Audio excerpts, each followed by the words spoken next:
Donc recherche documentaire, préalable à la conception initiale du projet, une recherche documentaire ciblée permet d'éviter en amont des erreurs grossières qui seraient susceptibles de remettre en cause par la suite les premières études. Donc, réglementation administrative et technique.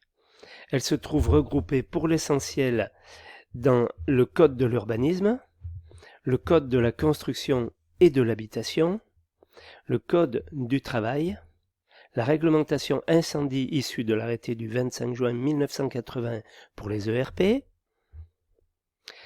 le guide Bonhomme de la maîtrise des projets de bâtiments. Donc le guide Bonhomme, c'est édité par le Moniteur, voilà, et ça donne des indications sur la maîtrise des projets de bâtiments.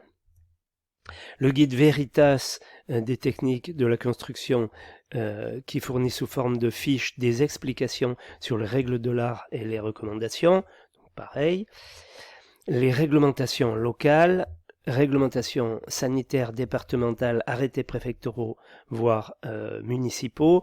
Donc effectivement, lorsque l'architecte s'est je vais dire, confronté à ces diverses réglementations, tout ce qu'on vient de voir, sur ces deux diapos, on se rend compte que le choix tout de suite est beaucoup plus limité, qu'il a beaucoup moins d'amplitude, on va dire, pour dessiner. Donc il y a aussi les revues périodiques au niveau de la documentation technique, il peut se documenter grâce à des revues périodiques. Parmi les nombreuses revues, on peut citer les e-cahiers du CSTB, le moniteur des travaux publics, les cahiers techniques du bâtiment, acier, construire acier pour ce qui concerne les charpentes métal, par exemple. Il y a des organismes aussi qui peuvent donner des documents techniques.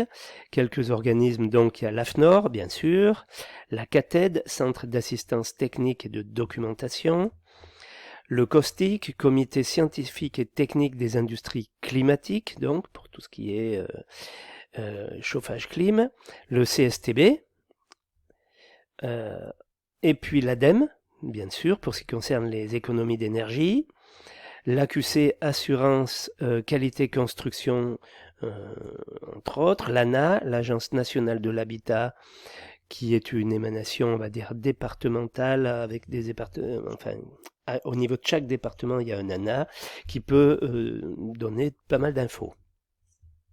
Qualitel, entre autres, peuvent tout ça, donc tous ces organismes peuvent donner des infos susceptibles d'aider l'archi dans ses choix.